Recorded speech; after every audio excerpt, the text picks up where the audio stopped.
Okay, welcome back. अब हम start करेंगे post fertilisation changes in terms of flower और प्लांट में पोस्ट फर्टिलाइजेशन क्या क्या चीज़ें हैं उनको हमें डिस्कस करना है। पोस्ट फर्टिलाइजेशन में सबसे इंपॉर्टेंट चीज़ आएगी फ्रूट और सीड। हालांकि छोटे छोटे टॉपिक्स हैं, हम फ्रूट और सीड के बारे में स्टडी करेंगे। फ्रूट का क्लासिफिकेशन बहुत डिटेल में है, अगेन आपको वो क्लासिफिकेशन नहीं पढ़ना है। हमारे सिलेबस में जितने फ्रूट्स हैं जो जो आते जाएंगे हम उनको हिंट के हिसाब से डिस्क्राइब करते जाएंगे अगर हमें लगेगा तो। अदरवाइज वो क्लासिफिकेशन आपको फ्रूट का नहीं पढ़ना। बहुत सारी बुक्स में फ्रूट के टाइप्स दिए होते हैं तो हम उन पे नहीं जाएंगे, है ना। तो ये चीज़ आप ध्यान में रखिएगा, है ना। और बाकी हम फ्रूट्स का एक ब्रीफ अकाउंट स्टडी करेंगे कि फ्रूट्स क्या है, और उसके साथ साथ हम ये भी देखेंगे कि सीड का स्ट्रक्चर क्या है। सीड में हमें मोनोकॉट और डाइकॉट दोनों सीड्स के बारे में पढ़ना है ना। Barkha Kumar, good morning sir. Good morning बेटा। सबसे पहले फ्रूट की बात करते हैं। फ्रूट बेसिकली क्या होता है? फ्रूट बनता है फर्टिलाइज्ड ओवरी से। Beauty, good morning. ओवरी अभी हमने पढ़ा, ओवरी का स्ट्रक्चर आपने पढ़ा। ओवरी के अंदर ओव्यूल यानी मेगास्पोरेंजिया होंगे, प्लेसेंटा होगा। Gunjan, good morning again. Then उसमें एक चैम्बर आएगा जिसको आप लॉक्यूल बोलते हैं। तो ये सारी चीज़ें हमने पढ़ी हैं। हिमांशी, सरफराज एंड सब्सिक्वेंट जो भी आते जाएंगे। हम फ्रूट्स को अगर हम लिखेंगे तो फ्रूट्स की छोटी सी डेफिनेशन अगर लिखा जाए तो फ्रूट्स बेसिकली क्या हो गए? Fruits are fertilised ovary. बहुत सिंपल वे में कहा जाए तो ये फर्टिलाइज्ड ओवरी है।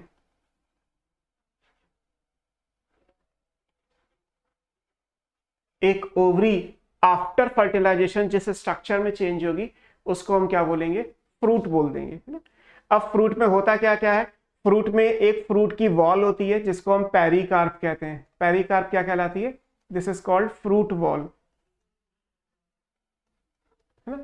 फ्रूट की वॉल को हम क्या बोलते हैं? पेरिकार्प बोलते हैं। तो पेरिकार्प इंपॉर्टेंट हो गया। पेरिकार्प ड्राई भी हो सकती है, फ्लैशी भी हो सकती है ना।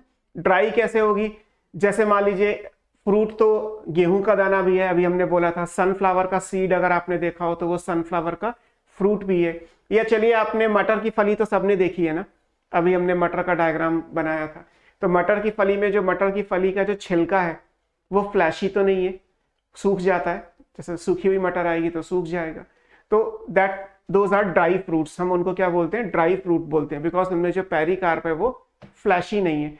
अगर वो पल्पी हो, गूदेदार हो, जैसे पपाया में होती है, टोमेटो में होती है ना, मेलन में होती है, कुकरबिट्स में होती है, तो जब वो फ्लैशी हो जाएगी, थिक हो जाएगी तो उसको आप अलग अलग स्ट्रक्चर में डिवाइड कर पाओगे। तो जो सबसे बाहर आएगा वो एपिकार्प आउटर, जो बीच में आ जाएगा वो मिडिल हो जाएगा मीजोकार्प, जो सबसे अंदर चला जाएगा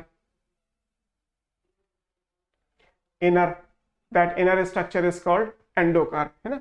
तो ये सारी चीजें आएंगी कि एपिकार्प, मीजोकार्प, एंडोकार्प। तो हमें ये याद रखना है कि pericarp consist of 3 parts: outer epicarp, inner mesocarp, middle mesocarp, inner endocarp. But if the fruit is fleshy, अगर फ्लैशी फ्रूट है तो ये बात आएगी। ड्राई फ्रूट है तो क्योंकि बहुत पतली पतली लेयर होंगी तो हम उनको मॉर्फोलॉजिकली डिस्टिंग्विश नहीं कर पाएंगे। जैसे आम अगर है, मान लीजिए मैंगो है, तो आम का छिलका भी आपको पता है एपिकार्प। आम में जो गूदा आप खाते हो, पल्प, दैट इज मीजोकार्प। आम की जो गुठली है वो एंडोकार्प है। गुठली को तोड़ोगे तो उसके अंदर एक सीड नजर आएगा। तो क्योंकि मैंगो बड़ा सा स्ट्रक्चर है, आपको वो तीनों चीजें अलग अलग दिखाई दे रही हैं। Mango is a fleshy fruit, तो हमें एपिकार्प, मीजोकार्प, एंडोकार्प समझ में आ गया। लेकिन अगर ड्राई फ्रूट हो, जैसे मैंने आपको एग्जांपल मटर के छिलका दिया, क्या मटर के छिलके में आप तीनों लेयर अलग अलग कर सकते हो?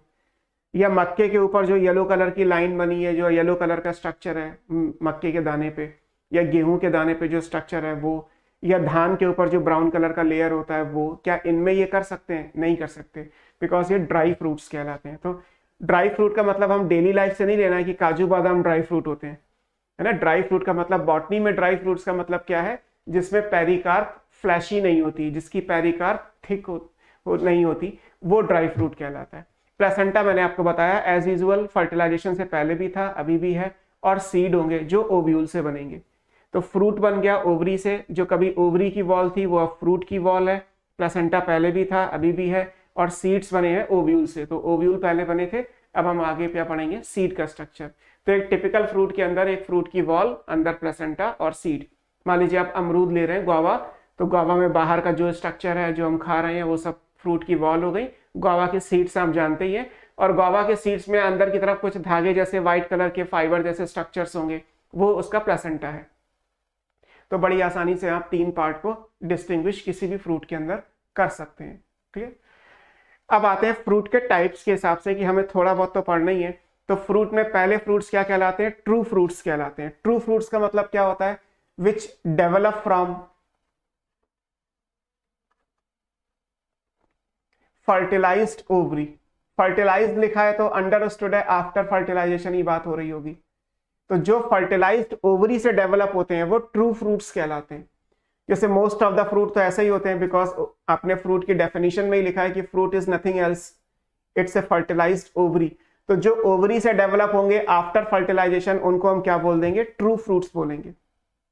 अब देयर आर फ्यू, कुछ ऐसे भी फ्रूट्स होते हैं जिनमें फर्टिलाइज्ड ओवरी के अलावा कुछ और चीजें भी होती हैं, है ना, वहां पे कुछ एसेसरी पार्ट भी होंगे, है ना, उनको हम बोल देंगे फॉल्स फ्रूट। फॉल्स के लिए ये वर्ड सीडो आएगा। और कार्पल से बना हुआ है, कार्पल में ओवरी होगी जहां से ये फ्रूट वर्ड दिया जाता है। तो सीडो कार्प क्या कहलाते हैं, फॉल्स फ्रूट। फॉल्स फ्रूट का मतलब क्या हुआ, दे डेवलप फ्रॉम ओवरी, मतलब फर्टिलाइज्ड ओवरी, है ना, they develop from fertilized ovary along with other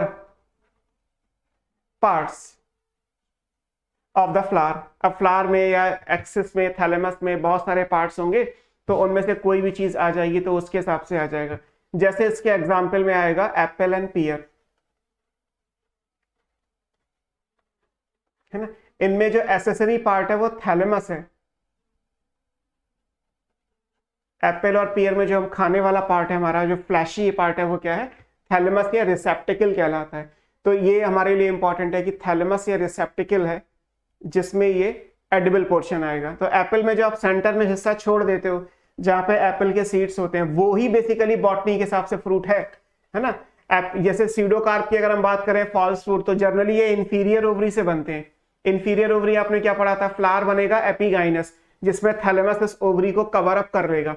तो थैलेमस जब ओवरी को कवर अप कर लेगा तो ओवरी सेंटर में चली गई और थैलेमस किनारे आ गया। अगर वो थैलेमस फ्लैशी हो जाए, फूड को स्टोर करने लगे, तो उसके हिसाब से एक फ्रूट बन जाएगा जिसको हम फॉल्स फ्रूट कहते हैं, है ना। जैसे एप्पल आप बनाते हैं तो क्या होता है कि मान लीजिए ये एक ओवरी है, यहाँ स्टिग्मा, स्टाइल, ये सब आएगा, है ना, यहाँ पे ये थैलेमस आता। अब होगा क्या, टाइम के हिसाब से जब ये फर्टिलाइजेशन होगा तो ये थैलेमस क्या करेगा, ये थैलेमस ग्रो करेगा और ग्रो करते करते ये पूरी ओवरी को कवर कर लेगा लाइक दिस। ये तो अब फ्रूट्स कैसे बन गया, इस तरीके से। सीड्स तो यहाँ पे होंगे ही एप्पल के, आप जानते ही हो। तो ये सेंटर वाला पोर्शन तो एप्पल का छोड़ दे, तो ये पोर्शन जो है ये एडिबल पोर्शन है, यही खाते हैं आप। तो यहाँ थैलेमस की वजह से फ्रूट बना, ओवरी भी है। अगर कहा जाए कि एप्पल में एक्चुअली फ्रूट क्या है, तो एज पर बॉटनी जो सेंटर में पोर्शन है वही फ्रूट है, क्योंकि फ्रूट बनता है फर्टिलाइज ओवरी से। बाहर वाला जो स्ट्रक्चर है दैट इज फॉल्स फ्रूट, वो एक्चुअली फ्रूट है ही नहीं, वो सीडोकार्प कहलाता है, वो एक्चुअली कार्पेल नहीं है, that's a part of thalamus. तो इस तरीके से आएगा। ऐसे स्ट्रॉबेरी का केस भी है, अगर दूसरा एग्जांपल आपको लिखना है तो स्ट्रॉबेरी भी आ सकता है। स्ट्रॉबेरी में भी मैंने आपको अभी बताया था कि जो बाहर वाले डॉट्स हैं केवल वो फ्लैशी होते हैं, वो हम खाते हैं। अंदर का जो हिस्सा है वो इन्फ्लोरेसेंस का एक्सेस होता है, जिसपे वो सारे फ्लावर्स लगे होंगे, हम वो भी खा लेते हैं। तो उसके हिसाब से वो भी सीडोकार्प के अंदर आ जाएगा। तो फॉल्स फ्रूट और सीडोकार्प में डेफिनेशन क्या हो गई कि जो फर्टिलाइज्ड ओवरी के अलावा किसी और पार्ट से बनेंगे तो उनको हम ये कहेंगे, ठीक है। तो उस पॉइंट ऑफ व्यू से एप्पल, पियर और स्ट्रॉबेरी ये सब याद रख सकते हैं। अब there are still few fruits, कुछ ऐसे भी हैं जिनके अंदर बिना फर्टिलाइजेशन के फ्रूट का डेवलपमेंट हो जाता है, उन्हें हम बोलते हैं पार्थिनोकार्पिक। और बिना फर्टिलाइजेशन के होंगे तो ये कैसे हो जाएंगे, सीडलेस हो जाएंगे। तो सीडलेस फ्रूट्स को हम क्या बोलते हैं, पार्थिनोकार्पिक फ्रूट्स बोलते हैं। सीड में जाइगोट होगा जिससे एम्ब्रियो बनेगा, तो ये बिना सीड, बिना एम्ब्रियो, बिना जाइगोट के, बिना फर्टिलाइजेशन के बने। फिनोमिना इज कॉल्ड पार्थिनोकार्पी, है ना। फिनोमिना क्या कहलाएगा, पार्थिनोकार्पी। पार्थिनोकार्पी का मतलब हुआ formation of seedless fruit, this is formation of seedless fruits. तो जिनमें सीडलेस फ्रूट्स बहुत बनते हैं वो क्या कहलाता है, phenomena parthenocarpy, and such fruits are called parthenocarpic fruits. ऐसे फ्रूट्स को क्या बोलेंगे, पार्थिनोकार्पिक फ्रूट्स बोलेंगे। तो 3 टाइप के फ्रूट्स हमने पढ़े। अब पार्थिनोकार्पी नेचर में अलग अलग तरीके से, एग्जांपल्स की अगर हम बात करें तो लाइक जैसे एक एग्जांपल आप सब जानते ही है, बनाना। बनाना में सीड नहीं होते, it's an example of natural और जेनेटिक पार्थिनोकार्पी। अगर आप नेचुरल और जेनेटिक पार्थिनोकार्पी, बनाना में बाई जीन्स ऐसा है कि सीड का फॉर्मेशन नहीं होगा, बनाना में सीडलेस बनाना ही आते हैं, सीडेड बनाना एग्जिस्ट ही नहीं करता। तो नेचर के हिसाब से एवोल्यूशन में ये एक्सेप्ट हो गया, एवोल्यूशनरी सिलेक्शन में ये आ गया कि सीड्स नहीं एक्सेप्ट किए नेचर ने, बिना सीड्स के बनाना बनता है। हालांकि बनाना का फ्रूट बनता है, बनाना में ओवरी से फ्रूट बन जाएगा, लेकिन बनाना में जो ओवरी के अंदर ओव्यूल्स होंगे, जो उसमें एग होगा, वो बिना फर्टिलाइजेशन के जाइगोट और सीड तो बन नहीं सकता, तो सीड नहीं बनेगा। हालांकि ओवरी से फ्रूट बन जाएगा। तो बनाना फ्रूट तो बन गया बट सीड का फॉर्मेशन नहीं हुआ। तो ये नेचुरल या जेनेटिक पार्थिनोकार्पी का एग्जाम्पल है। क्लियर। बनाना में अगर सीड नहीं बनेगा तो बनाना का प्लांट मल्टीप्लाई कैसे होगा, बताइए।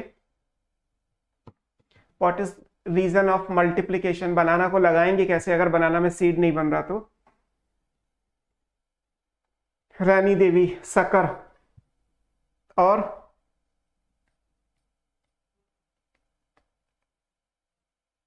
इसके अलावा बनाना में कैसे मल्टीप्लिकेशन होता है, बाई शक्कर। आपको मैंने अंडरग्राउंड स्टेम के अंदर राइजोम पढ़ाया था, उसमें भी बनाना था, और सब एरियल के हिसाब से आपको पढ़ाए थे रनर शक्कर ऑफसेट स्टोलन। तो उसमें भी अगर आप देखोगे तो बनाना अपने एग्जाम्पल लिखा था, किसमें लिखा था,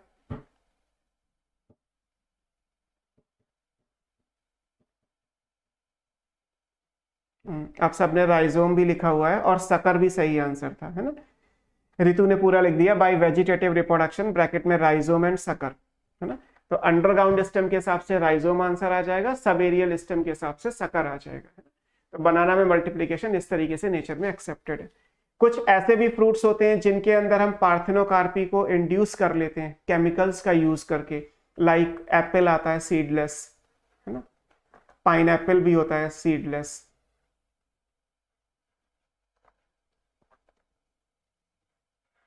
एप्पल हो गया, पाइनएप्पल हो गया, है ना, ये ग्रेप्स हो गए, ये सब सीडलेस आते हैं। इन्हें हम करते हैं तो ये क्या कहलाएगी, इंड्यूस्ड पार्थिनोकार्पी।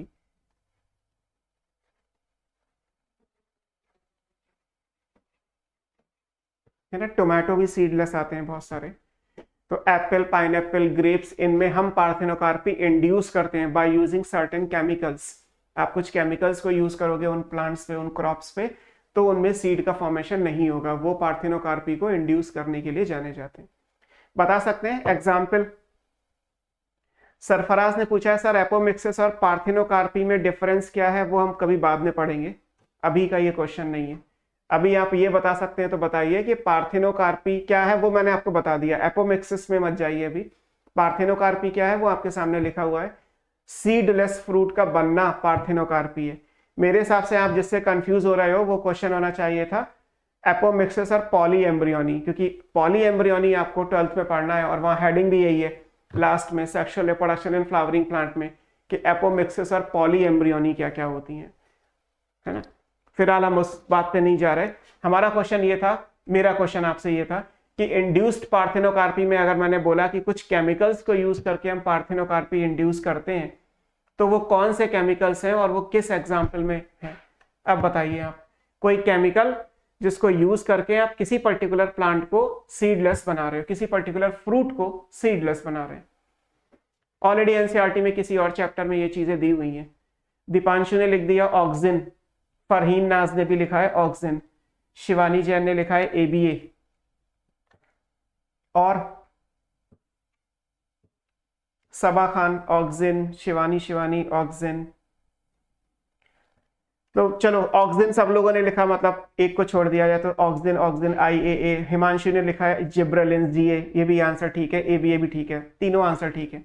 अब ये बताओ ऑक्सिन पार्थिनोकार्पी किसमें इंड्यूस करता है, अगर याद है तो आपको एनसीईआरटी के हिसाब से auxin induces parthenocarpy in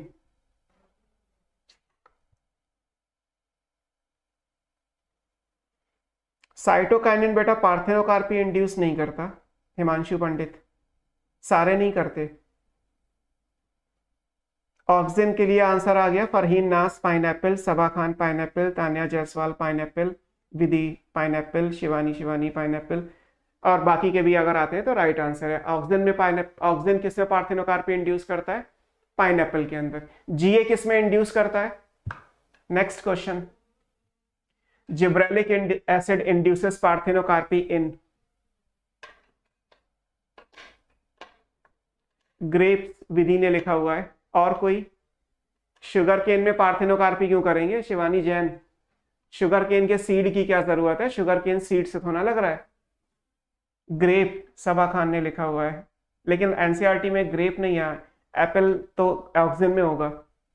apple and पियर, हाँ अयाज अहमद ने एप्पल लिखा हुआ है, एप्पल एंड पियर में जो है वो GA induces parthenocarpy in apple and pear. Apple और पियर जो फ्रूट के हिसाब से देखोगे तो ये पोम फ्रूट्स कहलाते हैं, तो GA पोम फ्रूट्स के अंदर पार्थिनोकार्पी इंड्यूस करता है। ऑक्सिन पार्थिनोकार्पी को इंड्यूस करता है पाइनएप्पल के अंदर, टोमेटो के अंदर, है ना।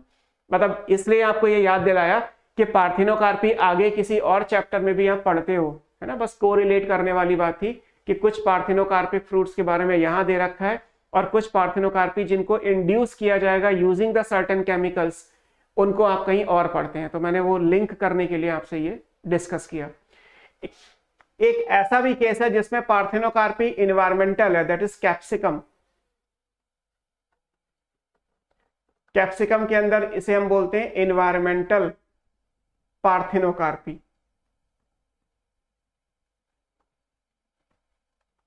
इसमें टेम्परेचर बेस्ड है, इन्वायरमेंट में भी स्टिमुलस किसका है, टेम्परेचर का है। कि अगर चिलिंग टेम्परेचर पे आप कैप्सिकम को लगाओगे, शिमला या उससे ऊपर की हाइट पे अगर आप कैप्सिकम को लगा रहे हैं, शिमला मिर्च में नाम शिमला मिर्च इसीलिए रखा गया, तो क्या होगा कि उसका साइज बड़ा हो जाएगा और सीड का फॉर्मेशन 0। तो जैसे आपने देखा होगा जो कलर्ड वाली शिमला मिर्च आती है, नॉट ग्रीन कलर, ऑरेंज आती है, रेड आती है, येलो आती है, उनमें एक भी सीड नहीं होता और बहुत बड़ी बड़ी साइज की आती हैं। इवन ग्रीन वाली भी बड़ी साइज की आती हैं। एक्चुअली वो शिमला या उससे ऊपर की बेल्ट पे ग्रो करती हैं क्योंकि उनको बनाने के लिए बहुत ही लो टेम्परेचर चाहिए। अगर उसी प्लांट को प्लेन्स पे लाके आपने ग्रो किया तो कंपैरेटिवली हायर टेम्परेचर है, तो सीड का फॉर्मेशन भी होगा और शिमला मिर्च का साइज छोटा हो जाएगा। तो फ्रूट का साइज बड़ा करना है और सीड हटाने हैं तो लो टेम्परेचर पे ग्रो करना पड़ेगा। फ्रूट का साइज कंपैरेटिवली छोटा हो जाएगा, सीड का नंबर बढ़ जाएगा, बन जाएंगे, as compare to that high temperature हो गया। तो यहाँ पे टेम्परेचर के हिसाब से ये डिसाइड हो रहा है कि सीड बनाने वाला जीन इन्फ्लुएंस हो रहा है, सीड बने या ना बने। तो this is what environmental parthenocarpy, example capsicum हो गया, है ना। तो थोड़ा सा हमने पार्थिनोकार्पी को भी डिस्कस कर लिया कि पार्थिनोकार्पिक फ्रूट्स तो वैसे हम पढ़ ही रहे थे, बट यहाँ पे पार्थिनोकार्पी अलग अलग तरीके से अलग अलग प्लांट के अंदर है, तो ये हमें समझना था, है ना। अब इन फ्रूट्स में बेसिकली डिफरेंट टाइप के फ्रूट्स हमारे सिलेबस में हैं, मतलब होते हैं एक्चुअली। फ्रूट में जो ट्रू फ्रूट है उनका क्लासिफिकेशन अगर आप करोगे तो डिफरेंट टाइप के फ्रूट्स आपको मिल जाएंगे। उनमें से एक जो एनसीईआरटी ने यहां डिस्कस किया that is called drupe. Drupe क्या है, एक ट्रू फ्रूट है ना, एक फ्लैशी फ्रूट के एग्जाम्पल में आता है। ड्रूप कैसे बनेगा, ड्रूप बनता है मोनोकार्पेलरली सुपीरियर ओवरी से, और कैसा होता है, वन सीडेड होता है, मतलब एक सीड होगा, है ना। तो मोनोकार्पेलरली सुपीरियर ओवरी से बनेगा और वन सीडेड होगा। ड्रूप के दो एग्जाम्पल हैं, एक मैंगो और एक कोकोनट। एक मैंगो एग्जाम्पल है, आपकी बुक में मैंगो का डायग्राम भी बना हुआ है। मैंगो में अगर आप देखोगे तो मैंगो का सब जानते हैं, ये मैंगो में आम का जो छिलका है वो एपिकार्प हो गया, जो इसमें पल्प है, गूदा जो पके हुए आम में एडिबल पोर्शन है, दैट इज मीजोकार्प, और आम की जो गुठली है वो एंडोकार्प है।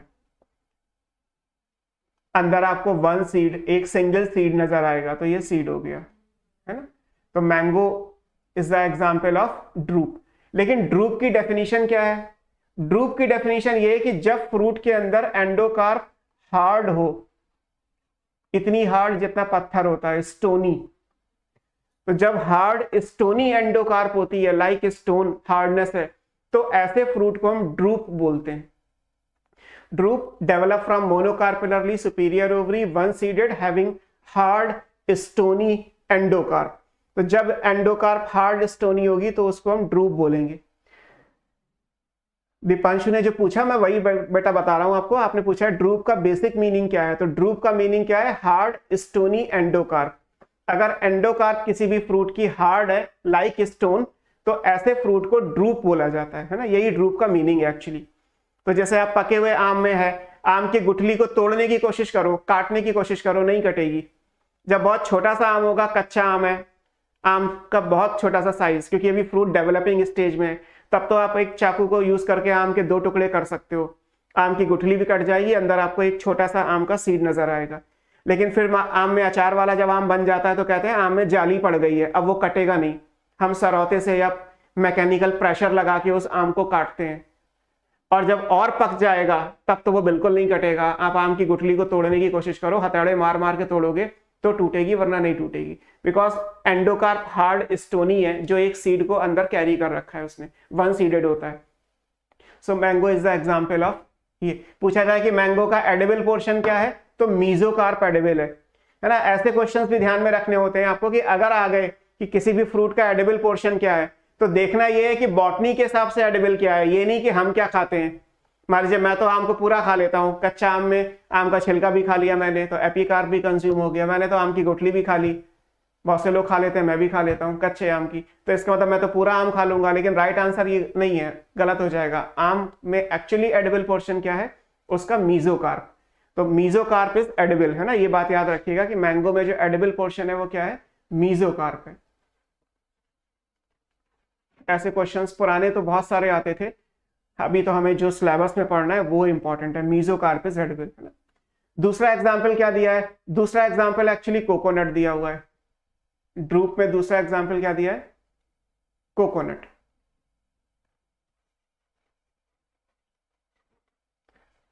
अब इसमें बड़ा लोगों को कंफ्यूजन होता है कि कोकोनट में क्या है। ये कोकोनट वो है जो हम मंदिर में फोड़ते हैं, अगर हिंदू रिलीजन के हिसाब से अगर हम बात करें। प्रशांत ने पूछा है लेकिन कोकोनट में तो एंडोस्पर्म एडिबल है। हाँ, कोकोनट में है। तो यहाँ ये ड्रूप की मीनिंग ये थोड़ा है कि ऐसे फ्रूट्स जिनका मीजोकार्प एडिबल हो वो ड्रूप कहलाते हैं। ड्रूप का एडिबल से थोड़ा कोई मतलब है। शिवानी जैन ने लिखा है और इन कोकोनट वी ईट सीड, वो अभी हम डिस्कस करेंगे। सीड भी हम खा लेते हैं, एंडोस्पर्म तो खाते ही हैं। लेकिन एडिबल क्या है, that is not major concern, because edible तो हर फ्रूट का अलग अलग होगा। ड्रूप का मीनिंग क्या है वो मैंने आपको बता दिया, hard stony endocarp one seeded develop from monocarpellary superior ovary, that is the right definition of drupe. Drupe one seeded होते हैं एक चीज, और दूसरा ये कि उनमें हार्ड स्टोनी एंडोकार्प होती है। वन सीडेड तो आपको और भी मिल जाएंगे, ऐसे बहुत सारे फ्रूट्स हैं। वीट में भी एक ही सीड होता है, मेज में भी एक ही सीड होता है, बट क्या एंडोकार्प हार्ड स्टोनी है? नहीं है। तो इसमें आ गया, है ना। तो हम पहले कोकोनट का स्ट्रक्चर समझते हैं, फिर देखते हैं कि उसमें क्या एडिबल है और क्या एडिबल नहीं है ना। इस तरीके से आप देखिएगा। अब कोकोनट का डायग्राम जो एनसीईआरटी में बना है, ये मैंने आपको बताया अभी क्या कि ये वो नारियल है जो यूजुअली मंदिर में दे दिया जाता है कि जाओ पूजा घर में जाके तोड़ना है। तो तोड़ने के टाइम पे आपको जो स्ट्रक्चर दिखाई देता है ये एंडोकार्प है, पत्थर के जैसा होता है। हम जमीन पे मारते हैं नारियल को और नारियल टूटेगा, तो दिस इज एंडोकार्प। इसके ऊपर यहाँ पे फाइबर होते, तो फाइबर जो होते हैं वो मीजोकार्प कहलाते। और इससे भी ऊपर अगर मैं इसकी कोई लेयर बनाता लाइक दिस, ये, तो ये लेयर जो बनती है इसकी वो एपिकार्प बनती। जैसे क्या होता है कि हमारे यहाँ पूजा में एक नारियल ऐसा भी होता है जिसको हम केवल कपड़ा लपेट के रख देते हैं। अगर थोड़ा बहुत रिलीजियस एंगल आपको समझ में आता है तो एक ऐसा भी नारियल आता है जिसपे हम केवल कपड़ा लपेट के रख देते हैं। सत्यनारायण की कथा होती है हिंदू रिलीजन में, बहुत कॉमन है। तो वहां क्या होता है कि एक नारियल रखा जाता है पूजा में जिसके ऊपर सिर्फ कपड़ा लपेट दिया जाता है, उसको कभी तोड़ा नहीं जाता। फिर उसको हम किसी नदी में जाके ऐसे ही विसर्जित कर देते हैं उसका। तो दैट स्ट्रक्चर इज एपिकार्प, मतलब वो पूरा का पूरा फ्रूट है, बिना तोड़े बिना कुछ किए ऐसे ही रख लेते हैं। या आप नारियल पानी की शॉप पे जाइए जहां कोकोनट वाटर मिलेगा आपको, तो जो ग्रीन कलर का आपको बाहर लेयर दिखाई दे रहा है दैट इज एपिकार्प। वो ग्रीन कलर का लेयर क्या है? एपिकार्प है। बट क्योंकि वो कच्चा नारियल है तो जब उसको वो काटेगा, आप उससे कहिए कि मुझे क्रीम भी खानी है और पानी तो आप पी लेंगे, तो जब आप क्रीम खाएंगे तो वो नारियल को तोड़ेगा, काटेगा बीच में से। जब काटेगा तो आपको उसमें से व्हाइट पोर्शन का मोटी सी लेयर दिखाई देगा, that thick layer is called mesocarp. लेकिन अभी फाइबर बने नहीं है, जब ये ब्राउन हो जाएगा तो आपको यहाँ पे फाइबर नजर आएंगे। कोकोनट के फाइबर मीजोकार्प में होते हैं। उसके बाद आपको वो नारियल मिलेगा जो मंदिर में फोड़ा जाता है, केवल एंडोकार्प वाला। तो एंडोकार्प आपको लास्ट में दिखाई देगा। और फिर जब आप मंदिर में वो भी तोड़ देंगे तो अंदर से आपको कुछ नारियल का पानी मिलेगा, लिक्विड एंडोस्पर्म, और कुछ आपको व्हाइट कलर का पोर्शन मिलेगा, सॉलिड एंडोस्पर्म। दोनों एंडोस्पर्म ही है, नारियल का पानी लिक्विड एंडोस्पर्म है और जो कोकोनट की गरी है वो हमारा जो है सॉलिड एंडोस्पर्म है। केमिस्ट्री के हिसाब से ये ऑयल बेस्ड होता है, ऑयली एंडोस्पर्म होता है। 12th में पढ़ेंगे कि एज पर केमिकल नेचर ये कैसा है, ऑयली एंडोस्पर्म है। सीड कहां गया? फ्रूट आप पढ़ रहे हो तो सीड भी तो होगा। कई बार ऐसा होता है कि नारियल को तोड़ोगे तो आपको एक येलो कलर का छोटा सा स्ट्रक्चर दिखाई देगा, बहुत रेयर मिलेगा। रेयर इसलिए मिलेगा क्योंकि नारियल बहुत पहले ही हार्वेस्ट कर लिया जाता है। नारियल के पेड़ से जब नारियल को तोड़ा जाएगा तो उस टाइम पे तो डेवलपमेंट पूरा ही नहीं हुआ, तो सीड बना ही नहीं होगा, उससे पहले ही हम तोड़ लेते हैं। नारियल पानी की शॉप पे जाइए तो उसे पता होता है कि आपको पानी वाला चाहिए, क्रीम वाला चाहिए, या पानी और क्रीम दोनों चाहिए। जैसा बोलोगे वो ऐसा निकाल के दे देगा। टेंडर कोकोनट का मतलब है जिसमें सिर्फ वाटर होगा और कुछ नहीं। तो ये व्हाइट वाला एंडोस्पर्म नहीं बना होगा, क्रीम नहीं बनी होगी। थोड़ा सा पानी कम हो गया तो थोड़ी क्रीम बढ़ गई, पानी और कम हो गया, जितना पानी कम होता जाएगा उतना क्रीमी पोर्शन बढ़ता चला जाएगा, क्योंकि दोनों ही एंडोस्पर्म है, केवल स्टेट ऑफ द मैटर का डिफरेंस है कि लिक्विड स्टेट में है या फिर सॉलिड स्टेट में है। तो ये चीज आपको ध्यान में रखनी है। सीड एक येलो कलर का होता है बट बहुत रेयर मिलेगा। तोड़ने के टाइम पे अगर वो सीड बन चुका होगा तो रहेगा। नॉर्मली नारियल के प्लांट से जब नारियल को तोड़ा जाता है तब तक सीड का फॉर्मेशन नहीं हुआ होता, इसलिए मोस्ट ऑफ द केस में सीड आपको दिखेगा नहीं। लेकिन सीड एक येलो कलर का सिंगल सीडेड होता है ट्रू, तो यहाँ पे भी एक सिंगल येलो कलर का सीड कई बार नजर आएगा, है ना। तो कोकोनट में इंपॉर्टेंट चीज हमारे लिए क्या है? एपिकार्प स्मूथ होता है, जो इस फिगर में तो एनसीईआरटी ने नहीं दिया, बट मैंने आपको समझाया कि पूजा वाले नारियल में या नारियल पानी वाले जो नारियल में जो ग्रीन कलर की लेयर है बाहर, वो एपिकार्प है, स्मूथ। फिर इसके बाद इसका मीजोकार्प होता है। मीजोकार्प इसका फाइबरस है, बुक में भी लिखा हुआ है, एग्जाम में भी पूछा जाता है। यहां से फाइबर मिलेंगे, इन फाइबर को हम क्या बोलते हैं? क्वायर। क्वायर समझते हैं? पहले क्वायर मैट्रेसेस आया करते थे, है ना। क्वायर मैट्रेसेस आते थे पहले, सोफे के अंदर वो धागे जैसे ब्राउन कलर के स्ट्रक्चर्स होते थे जिनको हम फिल कर देते थे, तो उसको हम क्वायर फाइबर बोलते थे, है ना। Coir is a type of fibre obtain from the coconut. रस्सी बनाने में या बाकी चीजों में वो यूज हो जाता था, है ना। तो इसलिए आपको चीजें ध्यान में रखनी है। एंड देन इसके बाद एंडोकार्प आएगा।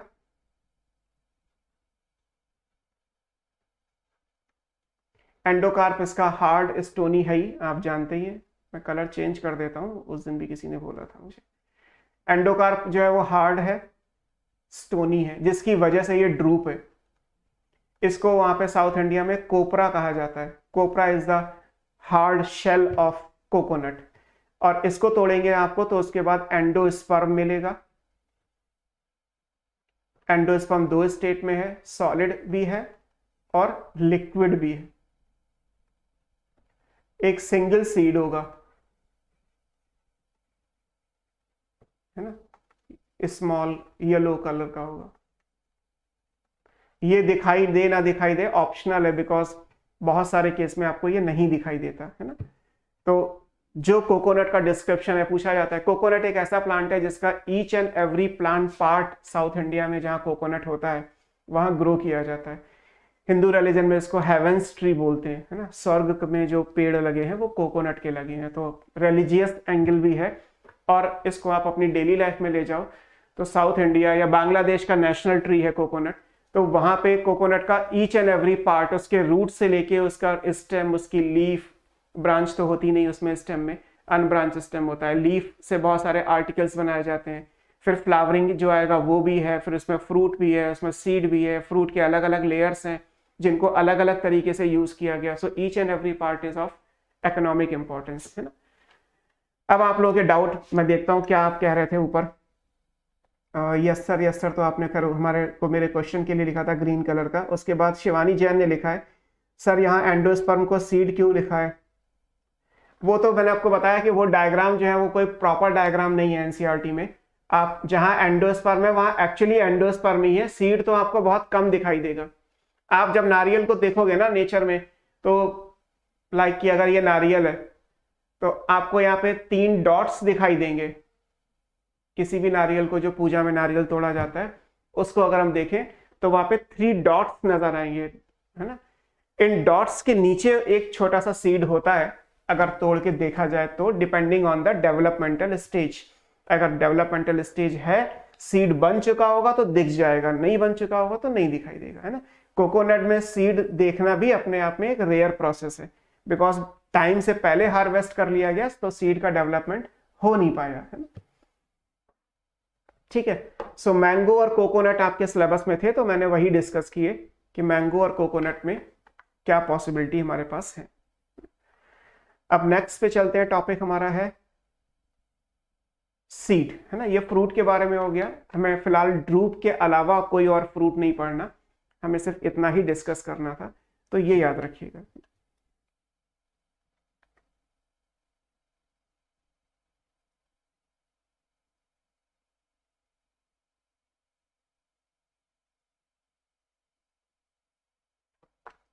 ठीक है, सो अब हम चलते हैं नेक्स्ट टॉपिक पे, दैट इज सीड। सीड में क्या क्या चेंजेस हैं।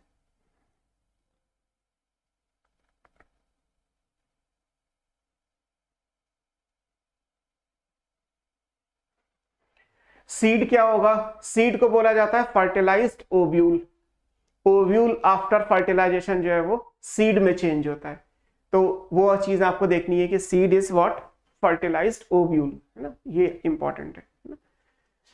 तो सीड के लिए लिखा है कि ये फर्टिलाइज्ड ओव्यूल आएगा, दिस वन। ठीक है, अब सीड में आपको क्या मिलेगा, किसी भी सीड के अंदर 2 पार्ट होते हैं। एक तो सीड की कवरिंग होगी, सीड कोट कहलाता है, और अंदर एक एम्ब्रियो होगा, एम्ब्रियोनिक एक्सिस हो गया, है ना। एम्ब्रियो में एक एम्ब्रियोनल एक्सिस है और उसके साथ साथ कॉटिलिडन होंगे। कॉटिलिडन आपको पता है कि नंबर में अगर 2 होते हैं तो डाइकॉट, जैसे प्लांट किंगडम में आपने 2 क्लासेस बनाई थी, एक होता है तो मोनोकॉट्स। तो डाइकॉट मोनोकॉट किस सेंस में दिया गया है, डाइकॉट मोनोकॉट इस सेंस में है कि number of cotyledon in seed, if 1 then monocots, if 2 then dicots. Evolution में डाइकॉट पहले आते हैं, these are primitive plant, monocot बाद में आते हैं, दीज आर एडवांस, है ना। तो seed is basically the fertilized ovule. Ovule fertilization के बाद सीड में चेंज होता है। किसी भी सीड के अंदर 2 पार्ट होते हैं, एक सीड की कवरिंग होगी that is called seed coat, और अंदर एक एम्ब्रियो होगा। अंदर जो एम्ब्रियो है उसमें एक एम्ब्रियो का एक्सिस होगा, एम्ब्रियोनल एक्सिस, जिसमें रेडिकल प्रीम्यूल, जहां से हमने चैप्टर स्टार्ट किया था हम वहीं पहुंच जाएंगे। और साइड में 2 या 1 कॉटिलिडन होंगे। अगर 2 कॉटिलिडन है तो डाइकॉट का सीड हो गया, अगर 1 कॉटिलिडन है तो मोनोकॉट का सीड हो गया, है ना। इस तरीके से हमें सीड्स को समझना है, सीड का बेसिक है। अब हमें डाइकॉट सीड और मोनोकॉट सीड का स्ट्रक्चर पढ़ना है कि एक डाइकॉट सीड कैसा दिखाई देता है और एक मोनोकॉट सीड कैसा दिखाई देता है ना। सो नेक्स्ट हमारे पास जो स्लाइड आएगी ये है structure of A dicot seed, है ना। डाइकॉट सीड में यहाँ ग्राम सीड को कंसिडर किया गया है कि एक चने को अगर आप देखोगे तो आपको ये स्ट्रक्चर्स नजर आएंगे, है ना। So structure of dicot seed. Deepanshu ने पूछा है embryo is made up of a radical. Embryo में एम्ब्रियोनिक एक्सिस आएगा और उस एक्सिस में रेडिकल, प्रीम्यूल और बीच में जो हिस्सा है सब कंसिडर किया जाता है। तो radical also is a part of embryonal axis, है ना। रेडिकल जो हाइपोकोटाइल से बना था तो वो भी एम्ब्रियोनिक पार्ट में है। प्लीम्यूल जो एपिकोटाइल से बनेगा that is also the part of embryonic portion, और दोनों के बीच में जो आएगा वो मीजोकोटाइल आ जाएगा। तो एम्ब्रियो के अंदर रेडिकल आएगा, पूरा रेडिकल से एम्ब्रियो नहीं बनता, एम्ब्रियो में रेडिकल के अलावा भी और 2 चीजें हैं, है ना। तो इसलिए आपको ध्यान में रखना है ना। एक एम्ब्रियो में एक एम्ब्रियो का एक्सेस आएगा और 2 कॉटिलिडन आएंगे, ठीक है। इस तरीके से ये बात कंप्लीट होगी।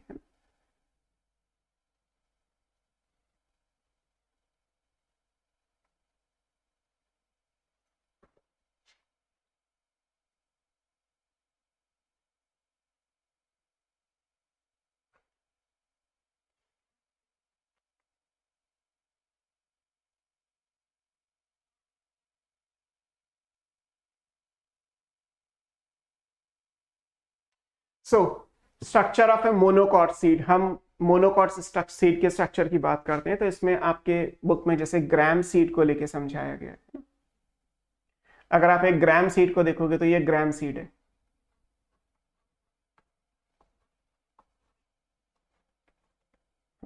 ये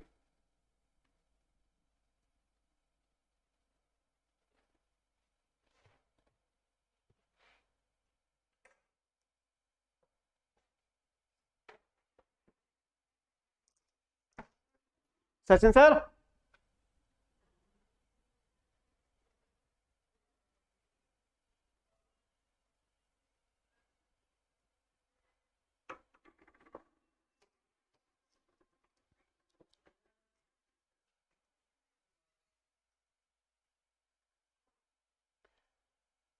तो ये ग्राम सीड के बारे में हमें पढ़ना है। अब ग्राम सीड में क्या क्या है, सबने एक चने को देखा ही है ना, तो उससे देखो बफर कर रहा है कुछ बार बार बहुत देर से, देखो चला गया शायद। बफर कर रहा है क्या बच्चों, एक बार बताना। अब जैसे हम तो आ गए, ये अब लेट में आया, अब आप उसके बाद आओगे। नहीं, सब बच्चे मना कर रहे। No no no no no no, ठीक है। अभी तो मेरे में तो बहुत सर्कल से बन के आ रहा था, मैंने रीज्वाइन भी किया था इसको शायद, मे बी। नो चलो ठीक है, कोई बात नहीं, देखते हैं इसे। Thank you. ओके, तो हम ग्राम सीड, एक डाइकॉट सीड है, उसको स्टडी करते हैं। ग्राम सीड सबने देखा है, मैं इसको, ये बना ही हुआ है, इसमें ऐसा कुछ बनाने का है नहीं। ग्राम सीड में ये एक चना है, सबने देखा है। ये 2 कॉटिलिडन है अपीरियंस के हिसाब से, क्योंकि देयर आर 2 कॉटिलिडन्स, है ना। एक आपको ये कवरिंग दिखाई रही चने में, जो ब्राउन कलर का छिलका होता है वो सीड कोट हो गया, है ना।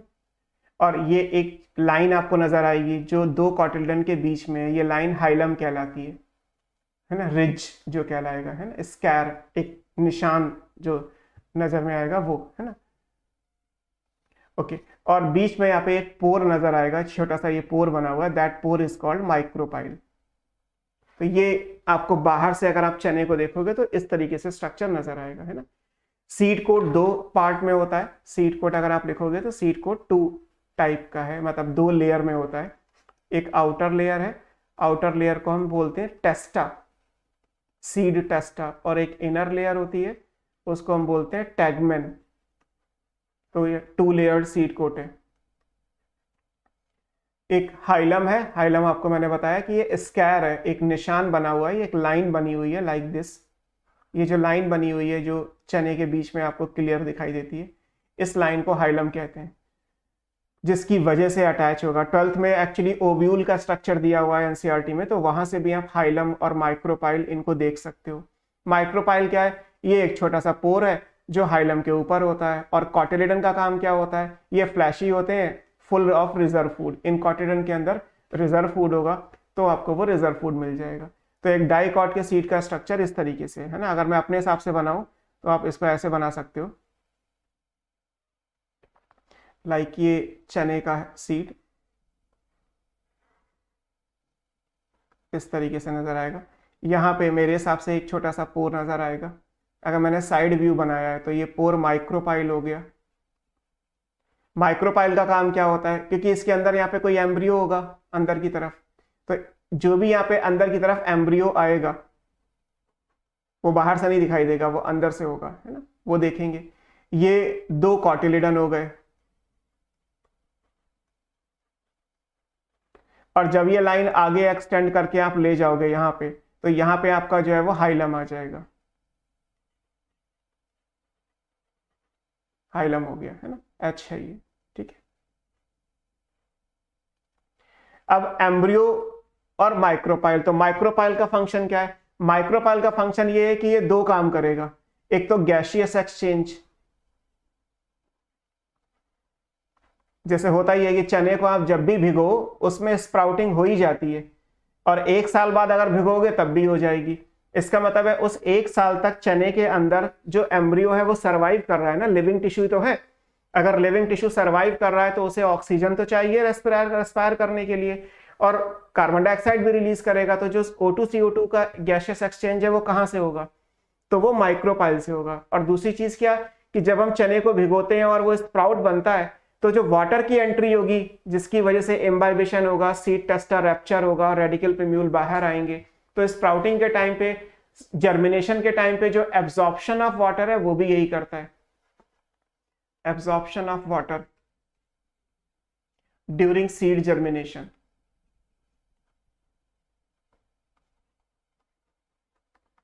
तो माइक्रोपाइल के दो फंक्शन हो गए, एक तो ये गैसियस एक्सचेंज कर रहा है और दूसरा क्या है, सीड जर्मिनेशन के टाइम पे जब वाटर को इम्बाइब करने की बात आएगी तो भी उसमें माइक्रोपाइल का रोल आएगा, है ना। पॉलन ट्यूब भी तो माइक्रोपाइल से ही एंटर करती है ना, बट पॉलन ट्यूब तो बनेगी ओव्यूल में। ये तो आप पोस्ट फर्टिलाइजेशन देख रहे हो ना, पोस्ट फर्टिलाइजेशन। अब हर जगह माइक्रोपाइल को पॉलन ट्यूब से रिलेट नहीं करना, माइक्रोपाइल तो ओपनिंग है, वो ओपनिंग अगर ओव्यूल में है प्री फर्टिलाइजेशन तो ये लाइन अप्लाई करोगे कि पॉलन ट्यूब सर यहां से एंटर करती है। अगर माइक्रोपाइल पोस्ट फर्टिलाइजेशन ओव्यूल में है या और भी प्लांट के स्ट्रक्चर्स हैं जहां ये वर्ड माइक्रोपाइल आता है, तो हर जगह माइक्रोपाइल को आपको पॉलन ट्यूब से रिलेट नहीं करना। माइक्रोपाइल को पॉलन ट्यूब से तब रिलेट करना है जब आप पॉलन ट्यूब या प्री फर्टिलाइजेशन ओव्यूल के स्ट्रक्चर की बात करेंगे, है ना, तब ये बात आएगी, है ना। दीपांशु ने लिखा है ओनली माइक्रोपाइल से ही एब्जॉर्प्शन होगा ना स्टार्टिंग में। ये जो पहला स्टेप है, मतलब जब पहली बार पानी जाएगा तो माइक्रोपाइल से जाएगा, फिर पहली बार जाएगा तो अंदर इम्बाइबेशन होगा, ये सीड टेस्टा जो है ये रप्चर कर जाएगा, फट जाएगा। अब जब ये फट जाएगा, सीड कोट दो लेयर का है ना, एक टेस्टा है आउटर वाला, एक इनर वाला अभी हमने लिखा था टैगमैन है। तो जब ये सीड कोट फट जाएगा तो रेडिकल प्रिम्यूल बाहर आ जाएंगे, स्प्राउटिंग हो गई। जैसे स्प्राउट्स हम खाते ही डेली में, तो चने पानी में भिगो दिए, अगले दिन जो है वो स्प्राउटिंग हो गई। तो स्प्राउटिंग होने के लिए जब तक सीड टेस्टा रप्चर नहीं करेगा, जब तक सीड कोट टूटेगा नहीं, अंदर से प्रिम्यूल और रेडिकल बाहर कैसे आएंगे। तो इसलिए वाटर का एब्जॉर्प्शन करने के लिए एक जगह छोड़ दी गई है, that space is called micropyle.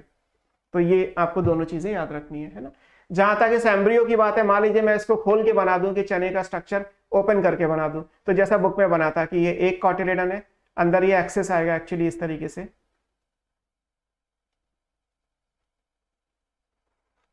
ऐसे यहाँ पे ये दूसरा कॉटिलेडन है।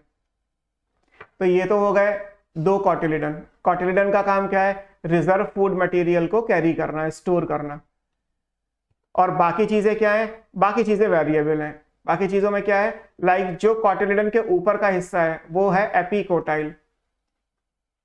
ये एपिकोटाइल आगे जाके प्लिम्यूल बनाएगा, जर्मिनेशन के बाद यहां से प्लिम्यूल आ जाएगा। ऐसे नीचे जो स्ट्रक्चर है वो हाइपोकोटाइल है, कॉटिलेडन के नीचे आ रहा है एक्सिस के हिसाब से हाइपोकोटाइल, आगे जाके ये क्या बना देगा, रेडिकल। और जो बीच में हिस्सा आ रहा है वो क्या बनेगा, मीजोकोटाइल, वो बीच में ही रहेगा हमेशा। इन तीनों को मिला के हम क्या बोलते हैं, ये तीनों मिलके बना देंगे एम्ब्रियोनिक एक्सिस या एम्ब्रियोनल एक्सिस। तो जैसे भी था कि एम्ब्रियोनल एक्सिस एक होता है एम्ब्रियो में, और दो या एक, ये डाइकॉट है तो दो कॉटिलिडन, और अगर एक होता तो मोनोकॉटिलिडन।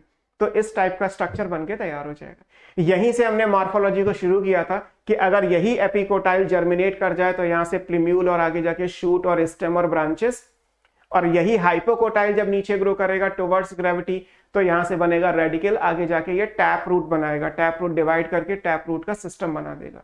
तो जहां से आपने मॉर्फो को शुरू किया था हम वहीं पे पहुंच गए, है ना। हमने सीड से स्टार्ट किया था, सीड के जर्मिनेशन से रूट और स्टेम बने थे, हम वापस सीड पे लौट के आ गए, है ना। तो ये एक डाइकॉट के सीड का स्ट्रक्चर और उसका जो ब्रीफ डिस्क्रिप्शन है वो आपको ध्यान में रखना है ना। अब बात करते हैं मोनोकॉट के सीड की। अगर आप मोनोकॉट के सीड की बात करेंगे तो चलिए इसी पे देखिए, ये मोनोकॉट का सीड है।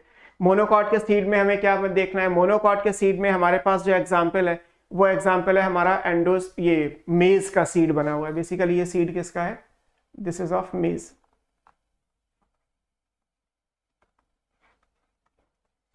अब मेज में अगर आप देखोगे तो मेज में हमारे पास ऑप्शन क्या है, ये मेज का, ये बाहर से सीड आपको मेज का ऐसा दिखाई देता है। मेज में सीड भी यही है, फ्रूट भी यही है ना। ये फ्रूट भी यही है, ये देखो यहाँ पे डिटेल अगर आप बनाओगे तो ये सीड का कोट भी है और फ्रूट की वॉल भी है, जो सबसे बाहर की लेयर है, दैट इज दिस वन। ये सबसे बाहर की लेयर है। तो ये सबसे बाहर की लेयर क्या कहलाती है?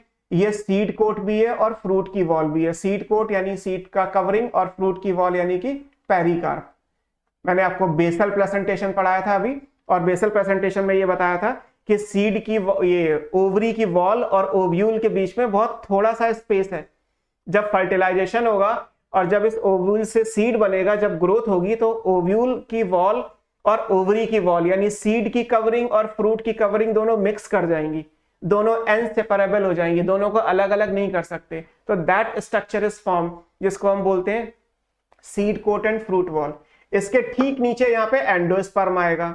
अब डाइकॉट में जो हमने अभी मेज का स्ट्रक्चर पढ़ा उसमें एंडोस्पर्म नहीं है, कोई बात नहीं, यहाँ पे एंडोस्पर्म दिखाई दे रहा है आपको, तो ये एंडोस्पर्म है। एक्चुअली जो टेस्टी है, जो एडिबल पोर्शन मेज में है, वो एंडोस्पर्म ही है। जैसे हम स्वीट कॉर्न खाते हैं तो स्वीट कॉर्न में स्वीटनेस किसकी वजह से है? Because of starchy endosperm.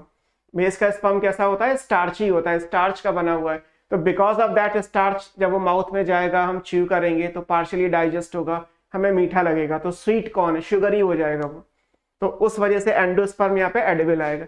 नीचे आपको एक टाइनी सा स्ट्रक्चर नजर आएगा जो ये एम्ब्रियो है, ये आपको, और यहाँ पे ये वो पॉइंट है जहां से ये लगा, क्योंकि बेसल प्रेजेंटेशन है तो नीचे थैलेमस आना चाहिए। जैसे भुट्टे में जहां से ये सीड गड़ा होगा वहां नीचे हल्का सा व्हाइट होता है, तो that white portion is the point of attachment. बाहर से अगर आप देखोगे तो इट लुक्स लाइक, जैसे ये डायग्राम तो एनसीईआरटी का ही है, बट अगर आप बनाए तो ये इस तरीके से है। ये नीचे हल्का सा व्हाइट सा पोर्शन है, ये ऊपर एलेरॉन लेयर हो गई, ये इसके अंदर, और ये सारा अंदर जो है वो स्टार्ची एंडोस्पर्म है। तो नीचे एक कॉटिलिडन है। ये जो स्ट्रक्चर है, ये जो बना हुआ है, ये जिसमें ये एम्ब्रियो आपने बनाया है, ये पूरा कॉटिलिडन है। इसको हम क्या बोलेंगे? This is called cotyledon. और ये अकेला है, सिंगल है ना। सिंगल कॉटिलिडन का एक नाम भी है, इसे हम क्या बोलते हैं? स्कोटैलम। ये बीच में है, शील्ड के जैसा, शील्ड शेप है ये। This is shield shape cotyledon. इसको हम क्या बोलते हैं? स्कोटैलम। आप यहां देखोगे तो ये लिखा हुआ है, ये स्कोटैलम है ना। दिस इज कॉटिलिडन,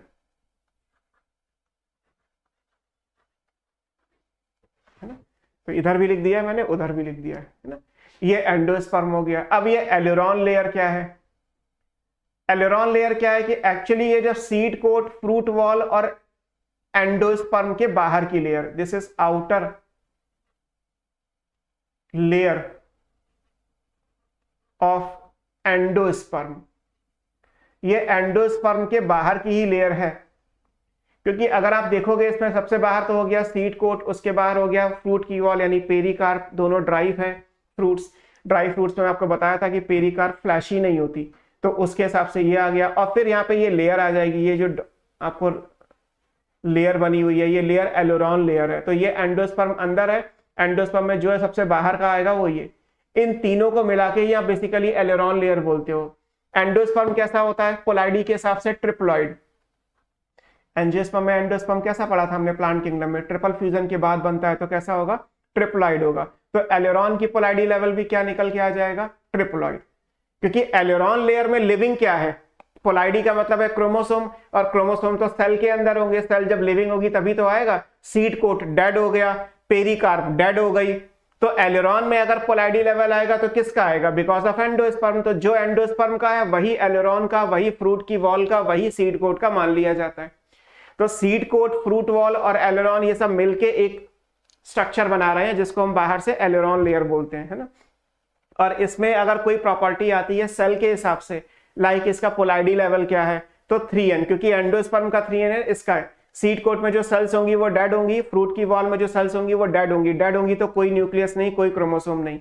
तो न्यूक्लियस और क्या क्रोमोसोम का कोई अगर कोई क्वेश्चन आता भी है तो आप किसके रिस्पेक्ट में करोगे? इन टर्म्स ऑफ एंडोस्पर्म। और क्योंकि एंडोस्पर्म ट्रिप्लॉइड है इसलिए एलेरॉन लेयर की पोलाइडी लेवल क्या हो गई? ट्रिप्लॉइड हो गई। अब इसकी केमिस्ट्री क्या है? जैसे हमने कहा कि एंडोस्पर्म तो वेरिएबल होता है, स्टार्च का भी होता है, सेल्यूलोज का भी होता है, ऑयल का भी एंडोस्पर्म होता है, प्रोटीन का भी एंडोस्पर्म होता है। तो एंडोस्पर्म जैसे अभी यहाँ पे देखा जाए तो एंडोस्पर्म कैसा है? अगर ये स्वीट कॉर्न है तो ये स्टार्ची एंडोस्पर्म है, स्टार्च होगा, मीठा होगा, है ना। जैसे स्वीट कॉर्न की वैरायटी एक्चुअली अलग है, तो स्वीट कॉर्न की वैरायटी अगर आप लोगे तो कैसा होगा, स्टार्ची। लेकिन इन ऑल द केस जब आप एलेरॉन लेयर की बात करोगे ना, एलेरॉन लेयर हमेशा प्रोटीनेशियस ही होती है। Aileron layer is always proteinaceous, यहाँ पे कोई एक्सेप्शन नहीं है, चाहे अंदर प्रोटीन हो या ना हो, ये हमेशा प्रोटीन की ही होगी। Aileron layer is always proteinaceous. तो जब भी आपको केमिस्ट्री के हिसाब से करना है कि एलेरॉन लेयर की पोलैरिटी क्या है, तो एलेरॉन की पोलैरिटी हमेशा क्या आएगी, ये प्रोटीन की ही बनी होती है, ये आपको ध्यान में रखना है ना। अगर अंदर स्टार्च भी है तब भी ये प्रोटीन है, और अगर अंदर प्रोटीन है तब तो ये प्रोटीन है ही, अंदर ये ऑयली है तब भी ये प्रोटीन है, अंदर ये सेल्यूलोज है तब भी ये प्रोटीन है। Aileron is always proteinaceous regardless the nature of main endosperm which may be of any kind, वो अलग अलग तरीके से डिफाइन किया जा सकता है। तो एलेरॉन वाला चीज इंपॉर्टेंट है। जब आप ग्रेन वर्ड यूज करते हो ना, अनाज, जैसे आप लोकल टर्म्स में अगर कहा जाए डेली लाइफ में तो अनाज बोलते हैं, ग्रेन्स। तो ग्रेन का मतलब क्या है, ग्रेन का मतलब होता है ऐसे सीड जिनमें एलेरॉन लेयर हो, ऐसे सीड्स जिनमें एलेरॉन होगी वो। अब मोनोकॉट में आपको मेज पढ़ाया जा रहा है, इसका मतलब ये नहीं है कि ये एलेरॉन लेयर आप सारे मोनोकॉट में बना दोगे, ये भी समझने की बात होती है कि हम मेज को एग्जाम्पल लेके पढ़ रहे हैं, इसका मतलब ये नहीं कि मोनोकॉट में अगर पाम है, पाम भी मोनोकॉट्स होते हैं, बनाना भी मोनोकॉट है, चुकंदर भी मोनोकॉट है, तो इनके सीड्स में भी आप, बनाना में तो सीड होता नहीं बट आप समझ सकते हैं उस बात को कि जहां भी सीड मोनोकॉट में है, मोनोकॉट में कोई एक एग्जाम्पल नहीं है ग्रास फैमिली, उसके अलावा हजारों फैमिली है, हजारों एग्जाम्पल्स हमारे पास है। तो उस केस में क्या होगा कि आपको मेज के रिस्पेक्ट में ये आंसर करना है कि मेज अगर एक अनाज है, अगर ये एक ग्रेन है, तो ग्रेन का मतलब क्या होता है, तो जिन सीड्स में एलेरॉन लेयर होती है उनको हम क्या बोलते हैं, ग्रेन बोलते हैं, अनाज। और इस ग्रेन में आप लिखते हैं cereals and millets. Large size के होते हैं तो सीरियल, और स्मॉल साइज के होते हैं तो मिलेट्स। तो ये सीरियल और मिलेट्स का जो कॉन्सेप्ट है वो ग्रेन के रिस्पेक्ट में एक्चुअली दिया गया है कि अगर एलेरॉन होगी तो वो ग्रेन होगा, और ग्रेन होगा तो उसके हिसाब से उसमें सीरियल और मिलेट्स आ जाएंगे। स्मॉल साइज का है तो मिलेट्स, अगर लार्ज साइज का है तो सीरियल्स।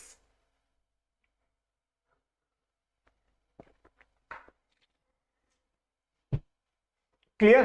तो ये चीज आपको याद रखनी है कि सीरियल या मिलेट्स, जैसे आप वो करते हैं ना हस्क भूसी, कि पहले क्या होता था कि चक्की से आटा पिस के आता था, आटे को छानते थे, गेहूं का आटा छानेंगे, गेहूं का आटा छानोगे तो उसमें चोकर निकलता था। तो चोकर बेसिकली क्या है, that is aileron layer, proteinaceous part. और आटे में जो आपने खाया वो क्या था, स्टार्ची एंडोस्पर्म।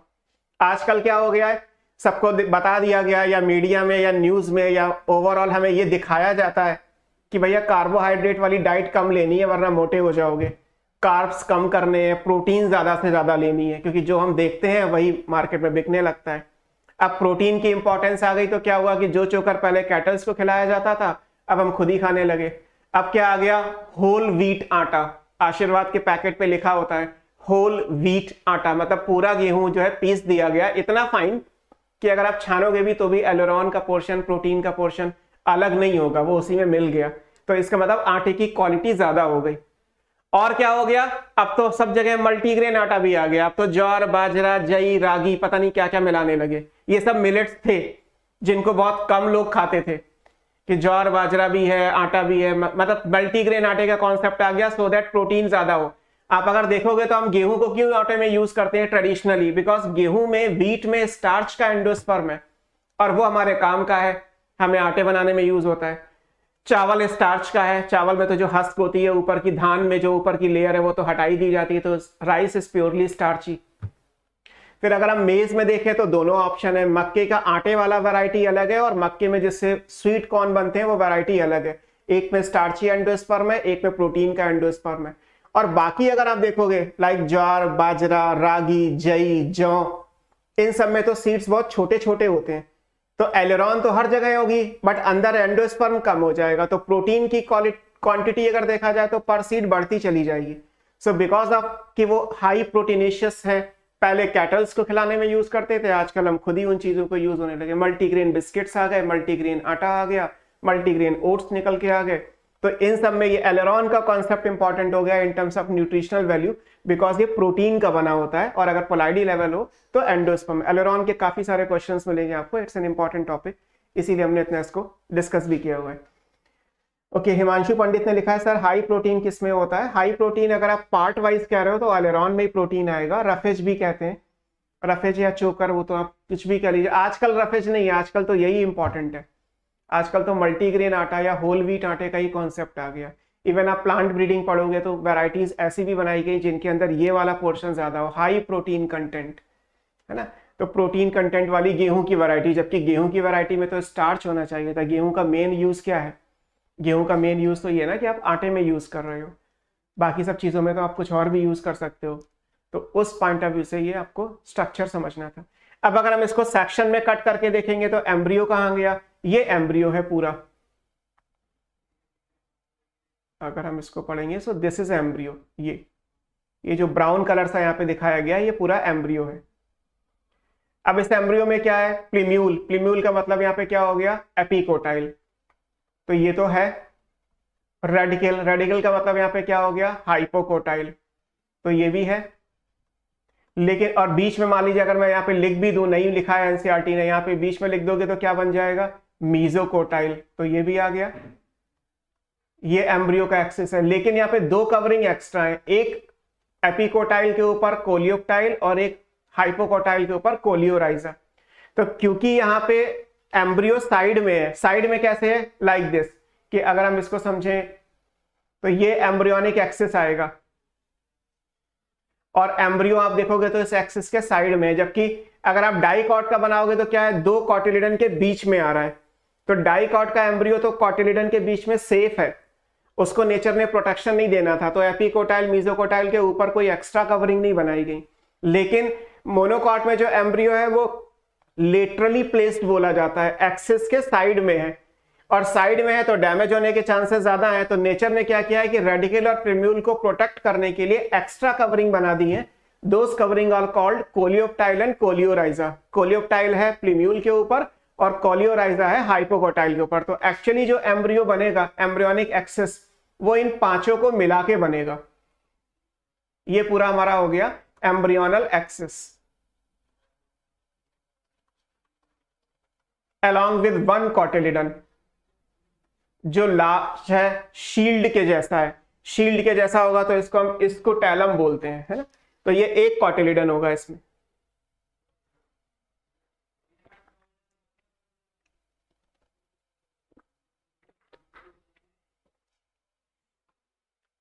क्लियर? तो ये एक मोनोकॉट के सीड का स्ट्रक्चर है। जो इसमें समझने वाली चीजें थी मैंने आपको बताई। आपको कोलियोप्टाइल कोलियोराइजा ये इंपॉर्टेंट है हमारे लिए। एंडोस्पर्म यहाँ प्रेजेंट है, ये इंपॉर्टेंट है। एलेरॉन लेयर का कॉन्सेप्ट क्या है वो आपको समझना है। शील्ड शेप कॉटिलिडन को एक नाम भी दे दिया गया, दैट इज कॉल्ड स्कूटेलम, है ना। तो ये सब ध्यान में रखना है। यहाँ पे दूसरा कॉटिलिडन होगा क्या? बताओ, क्या सेकंड कॉटिलिडन मोनोकॉट में होगा? होता है या नहीं होता है?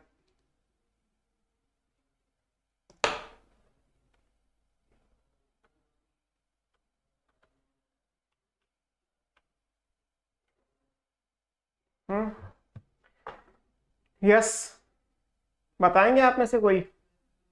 नो? विश्वजीत रॉय, तान्या जायसवाल, नो। और कोई? मोनोकॉट है तो फिर एक ही होगा, प्रशांत शर्मा। इतना इजी होता तो मैं पूछता ही क्यों? अगर यही मतलब होता कि मोनोकॉट का मतलब एक कॉटिलिडन है, और तो फिर सर इतनी जल्दी क्यों पूछते? मैं तो पूछूंगा तो डेफिनेटली कोई ना कोई तो लूप होल, कोई ना कोई तो एंगल ऐसा होगा जो आपको सोचना पड़ेगा, है ना।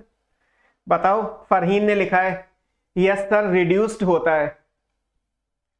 क्या कहते हैं उस सेकंड कॉटिलिडन को जो रिड्यूस होता है? नेक्स्ट क्वेश्चन होता है। पहली चीज ये कि मोनोकॉट में दूसरा कॉटिलिडन भी होता है, वो हाईली रिड्यूस्ड है। फरहीन ने आंसर दिया कि रिड्यूस्ड होता है। विधि विश ने भी लिख दिया कि रिड्यूस्ड होता है, फरहीन ने भी लिखा रिड्यूस्ड होता है। अब मुझे बताओ कि उस रिड्यूस्ड सेकंड कॉटिलिडन को कहते क्या है? अंशिका ने लिखा है नॉट प्रॉपरली डेवलप्ड। ठीक है, वो रिड्यूस्ड है, प्रॉपरली डेवलप नहीं हो रहा, it's okay. Now called age, क्या कहते हैं उस सेकंड कॉटिलिडन को? विधि ने लिखा है एपीब्लास्ट, है ना। That is the right answer. जब आप 12th की बुक में sexual reproduction in flowering plant देखोगे तो वहां पे मोनोकॉट के एम्ब्रियो का डायग्राम बना हुआ है, क्योंकि वो एम्ब्रियो को साइड से फेस करके, जैसे यहाँ पे आप एम्ब्रियो देख रहे हो तो सीड में कट करके दिखाया साइड में है, अगर इसको घुमा लिया जाए तो आपको एम्ब्रियो पूरा दिखाई देगा। तो जब आप इस सीड को घुमा लोगे 90 डिग्री पे तो आपको पूरा एम्ब्रियोनिक एक्सिस नजर आएगा। इन दैट केस वो डायग्राम कहां मिलेगा आपको? 12th की एनसीईआरटी में under the chapter sexual reproduction in flowering plant, जहां पे एम्ब्रियो टॉपिक है, उसमें आपको मोनोकॉट के एम्ब्रियो का डायग्राम दिया है। वहां लिखा हुआ है कि सेकंड कॉटिलिडन भी होता है जो हाईली रिड्यूस्ड है, पुअरली डेवलप्ड है, उसको एपीब्लास्ट कहते हैं। तो राइट आंसर क्या आएगा? एपीब्लास्ट, है ना। विधि ने सबसे पहले बोला था। तो मतलब ये चीजें इसलिए आपको बता रहा हूं क्योंकि मेरा पर्पस वही रहता है कि आपको सब याद हो। हालांकि आप लोग कैलविन में आप पढ़ना शुरू कर रहे हो, लेकिन मैं ये मान के चलता हूं कि 11 12 तो करके आए हो, 10th पास तो नहीं हो ना, एनसीईआरटी से होके ही गुजरे हो ना। तो आपको कितनी एनसीईआरटी है, नहीं आती है तो कोई बात नहीं, बट अगर याद है देन मुझे अच्छा लगेगा कि आपको बेसिक चीजें तो याद है। इसीलिए ये नहीं लिखना है कि सर मोनोकॉट है तो एक ही कॉटिलिडन होगा, है ना। प्रशांत ने लिखा था शायद कि सर अगर मोनोकॉट है तो एक ही कॉटिलिडन तो होगा। ऐसा नहीं है बेटा कि मोनोकॉट है तो एक कॉटिलिडन होगा। मोनोकॉट में एक कॉटिलिडन फंक्शनल स्टेट में होता है, जिसे हम लार्ज है, शील्ड शेप है, स्कोटैलम कहते हैं। सेकंड कॉटिलिडन रिड्यूस्ड होता है, नॉन फंक्शनल होता है बट प्रेजेंट होता है, उसको एपीब्लास्ट कहा जाता है। वो अर्ली एम्ब्रियोनिक स्टेज में दिखाई देगा, जैसे जैसे सीड ग्रो करता जाएगा वो खत्म हो जाएगा। तो मान लीजिए अगर नीट में क्वेश्चन आ जाए कि मोनोकॉट के सेकंड कॉटिलिडन को क्या कहते हैं, अब आप कहोगे कि मोनोकॉट में तो सर ने एक ही कॉटिलिडन पढ़ाया है, यहाँ एक पढ़ाया है, अगले किसी चैप्टर में दूसरा भी पढ़ोगे आप, दैट इज एपीब्लास्ट, है ना। तो अभी आप सब लोग याद रखिएगा कि मोनोकॉट में एक सेकंड कॉटिलिडन भी है जो रिड्यूस्ड है, उसको एपीब्लास्ट कहते हैं, है ना। नहीं तो हम 12th वाले चैप्टर में तो पढ़ेंगे ही, है ना। ये डिस्क्रिप्शन था इन ब्रीफ कि लाइक सीड है, सीरियल्स, अनाज, मेज, अभी हमने सारे ये टर्म्स डिस्कस कर ही लिए, तो आई थिंक इसमें कुछ ऐसी चीज है नहीं जो हमें फर्दर डिस्कस करनी हो। एलेरॉन लेयर क्या होती है, स्कोटैलम क्या होता है, रेडिकल प्रिम्यूल कैसे होते हैं, कोलियोराइजा, कोलियोप्टाइल, ये इंपॉर्टेंट है लाइन, ये आपको उसके हिसाब से ध्यान रखना है। Prashant Sharma, got it sir. Okay, तो ये मोनोकॉट के सीड का स्ट्रक्चर हो गया। तो this is all about seed.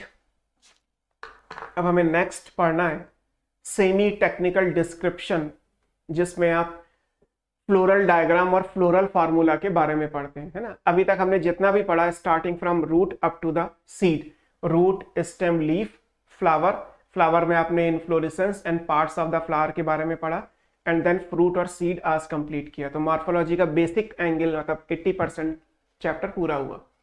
अब क्या है, फ्लावर में बहुत कुछ था, लाइक फ्लावर में आपने बहुत सारे टर्म्स पढ़े थे। फ्लावर में आपको मैंने प्रॉपर टर्मिनोलॉजी पढ़ाई थी, ब्रैक्ट की प्रेजेंस या एब्सेंस, फिर sexuality of the flower, bisexual, unisexual, neutral, complete, incomplete word का मीनिंग समझाया था। फिर आपको मैंने नंबर ऑफ फ्लोरल पार्ट के हिसाब से ट्राइमेरस, टेट्रामेरस, पेंटामेरस बताया।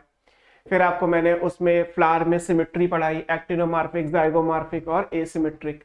पोजीशन ऑफ द कार्पेल के रिस्पेक्ट में हमने चीजों को देखा, hypogynous, perigynous, epigynous. Corresponding to that हमने ओवरी के नाम भी पढ़े, सुपीरियर, हाफ इंफीरियर, इंफीरियर।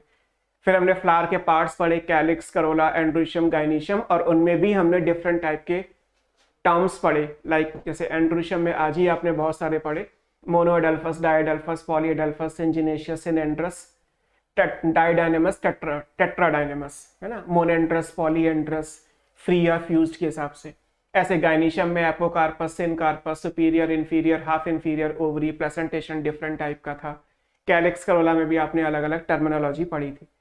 तो फ्लावर को डिस्क्राइब करना तो आसान है, जितने भी हमने लिखे चीजें वो डिस्क्रिप्शन है फ्लावर का। अगर इतना सब डिस्क्राइब करेंगे तो बहुत टाइम लगेगा लिखने में फ्लावर के बारे में, कि फ्लावर का डिस्क्रिप्शन लिखो, तो इट्स टाइम टेकिंग, बिकॉज सारे वर्ड्स को डिफाइन करना पड़ेगा। तो उसका एक सोल्यूशन क्या निकाला गया कि हम फ्लावर का टेक्निकल डिस्क्रिप्शन लिखते हैं। टेक्निकल डिस्क्रिप्शन का मतलब क्या है कि हम फ्लावर में जो ये टर्म्स है ना, जिनको हमने ऑलरेडी पहले स्टडी कर लिया है, हम इन टर्म्स को लिखेंगे in the form of symbols. In terms को हम रिप्रेजेंट करेंगे सिंबॉलिक मैनर में।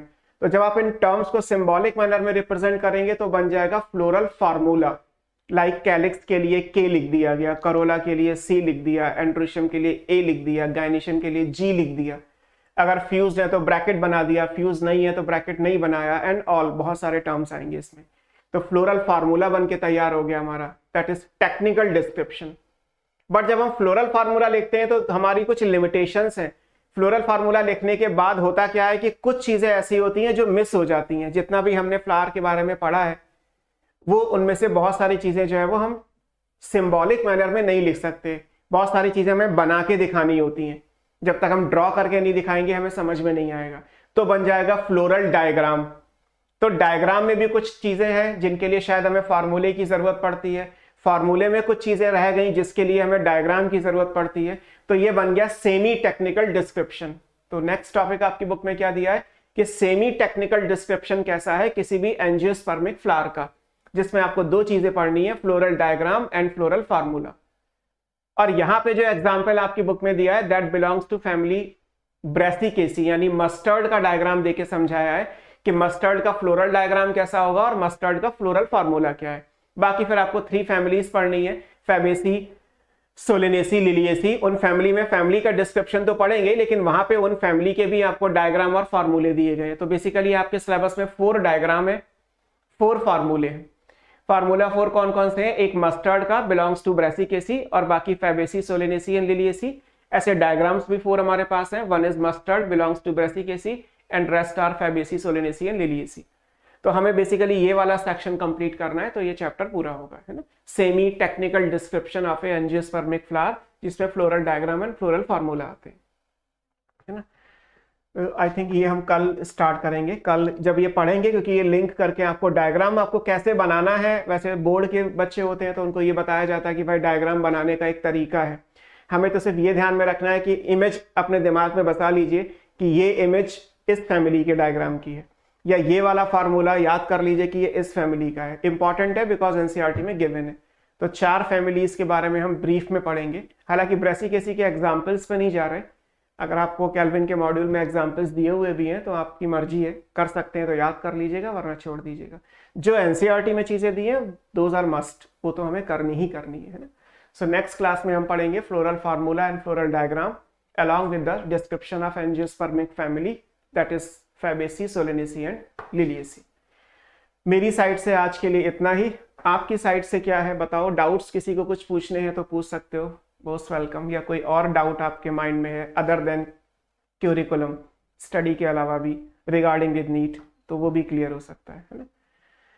शिवानी लिखा और रिट्रैक्ट भी कर लिया, ठीक है। आज के लिए इतना ही, नेक्स्ट क्लास में करना है हमें, है ना। और मंडे को टेस्ट जब होगा आपका तब मॉर्फोलॉजी हो जाएगा, तब तक चैप्टर पूरा, क्योंकि क्लास तो हमारी फ्राइडे को होनी ही है। तो फ्राइडे को आपका ये चैप्टर पूरा हो जाएगा। तो चैप्टर में जो भी आएगा वो morphology of flowering plant, specially leaf onward आएगा, क्योंकि लीफ तक तो ऑलरेडी आपका पेपर में आ ही चुका है। फ्लावर ऑनवर्ड से लेके फैमिली के डिस्क्रिप्शन तक, है ना। Okay, so this is completed, है ना। Okay, good bye and have a nice day. Ayaz Ahmed ने पूछा है मंडे को टेस्ट किस टाइम होगा? बेटा वो मेरा कंसर्न नहीं है, टेस्ट की टाइमिंग तो आपको कैल्विन के ऑफिशियल टीम से बात करनी पड़ेगी, है ना। सर नेगेटिव मार्किंग ज्यादा हो जाती है बायो में, फरहीन, ये डाउट आपका राइट है, 2 बार फरहीन ने लिखा हुआ है। निगेटिव मार्किंग ज्यादा क्यों हो जाती है? करते तो आप ही हो ना। आपकी बबलिंग या आपके अटेम्प्ट करने का तरीका तो आप ही हैंडल करोगे ना। आप टाइम लो, आपको तो वैसे भी आई थिंक जितने मेरी नॉलेज में है आपको 3 आवर्स के पेपर के लिए 6 आवर्स दिए जाते हैं। तो वी हैव इनफ टाइम कि हम सोच सकें चीज़ों को कि अच्छा क्या होगा इसका आंसर, है ना। तो पहली चीज़ तो ये कि हमें टाइम से दुगना मिल रहा है, तो इस पे भी वर्क करना है कि इसके बाद भी गलतियां क्यों हो रही हैं, और फिर एनालाइज करना ज़रूरी होता है। होता क्या है कि हम पेपर पढ़ते हैं और फिर देखा गलत हो गया, कोई बात नहीं, चलो सही क्या है वो टिक कर लिया और याद कर लिया। तो ये अप्रोच गलत है आपकी। आपको ये देखना है कि आपसे गलत क्यों हुआ। कई बार होता है कि क्वेश्चन को समझाने के बाद आपको समझ में आता है अच्छा हाँ सर इसका आंसर ये है, तो मेरे समझाने की जरूरत ही क्यों है? आपको खुद भी तो वो चीजें समझनी थी कि वो उसका आंसर क्या निकल के आएगा। तो गलत क्यों होता है हमें इस चीज पे भी ध्यान देना है। हमारा ये परसेप्शन भी होना चाहिए कि क्वेश्चन मुझसे गलत हुआ ही क्यों, टाइम ज्यादा ले लेते, गलत नहीं होना चाहिए था। तो उस पर भी फोकस करो। और अगर क्वेश्चन समझ में नहीं आ रहा है या ऑप्शन में कुछ प्रॉब्लम है तो उसके लिए तो मैं हूं ही, आप मुझसे डिस्कस कर ही सकते हो, है ना। किसी भी क्वेश्चन को अगर डिस्कस करना है तो वो किया जा सकता है, बट डे बाय डे आपको अब कोशिश कर लेनी चाहिए, बिकॉज हम 4th चैप्टर भी खत्म कर चुके हैं ऑलमोस्ट।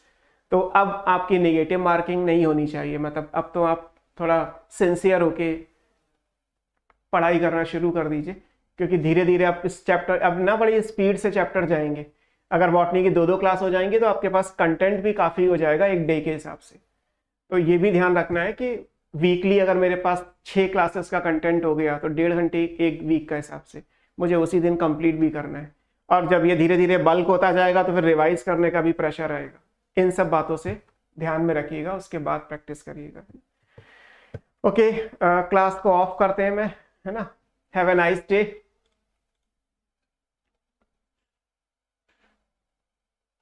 एंजॉय करिए, मिलते हैं नेक्स्ट क्लास में।